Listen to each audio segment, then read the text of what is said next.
Hi friends, welcome to Renna Samayal. இன்னைக்கு என்ன சமையல் பார்க்க போறோம்னா Chow Chow வெள்ள கொண்டக்கடலை ரெண்டையும் பயன்படுத்தி சூப்பரான வெஜ் குருமா தான் பார்க்க போறோம்.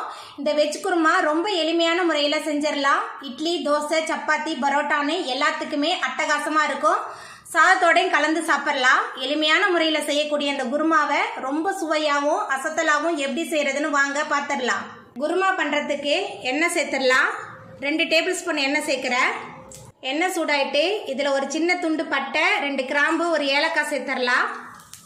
பட்டை, கிராம்பு, ஏலக்காய் நல்லா பொரிய ஆரம்பிச்சிருச்சு. பொடியாக நறுக்கின பாதி பெரிய வெங்காயம் சேர்த்துடலாம். அதுக்கப்புறமா ஒரு தக்காளி பழம், கொஞ்சமாக கருவேப்பிலை சேர்த்துட்டு எல்லாத்தையும் நல்லா வதக்கிடலாம். வெங்காயம், தக்காளி நல்லா வதங்கி வந்துருச்சு. இப்போ இதில் 1 டேபிள் ஸ்பூன் இஞ்சி பூண்டு விழுது சேர்த்துடலாம். இஞ்சி பூண்டு விழுது சேர்த்துட்டு இஞ்சி பூண்டோட பச்சை வாசனை போகிற அளவுக்கு நல்லா வதக்கிடலாம். இஞ்சி பூண்டோட பச்சை வாசனை போகிற அளவுக்கு நல்லா வதங்கி வந்துருச்சு. இப்போ இதில் நம்ம சௌச்சோ சேர்த்துடலாம். 1 கப் சௌச்சோ எடுத்துருக்கேன். சௌச்சோ சேர்த்துட்டு கொஞ்சம் நேரத்துக்கு இந்த எண்ணெயிலேயே நல்லா வதக்கிடலாம்.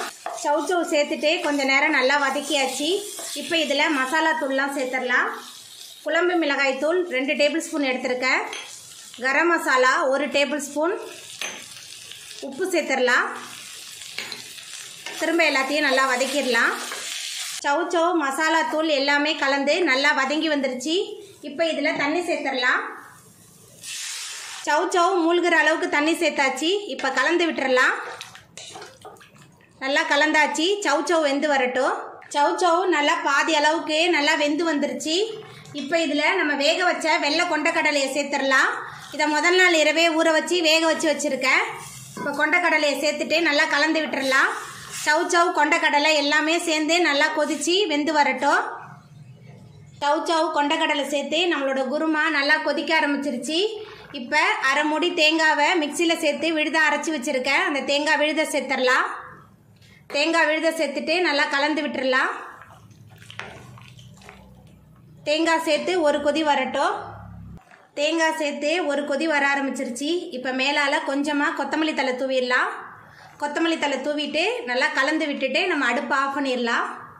அவ்வளோதாங்க, நம்மளோட சுவையான சௌச்சௌ கொண்டக்கடலை குருமா சூப்பராக ரெடி ஆகிட்டு. எளிமையான முறையில் செய்யக்கூடிய இந்த குருமாவை நீங்களும் உங்கள் வீட்டில் செஞ்சு பாருங்கள். இந்த வீடியோ உங்களுக்கு பிடிச்சிருந்தா லைக் பண்ணுங்கள், ஷேர் பண்ணுங்கள், கமெண்ட் பண்ணுங்கள், சப்ஸ்கிரைப் பண்ணுங்கள்.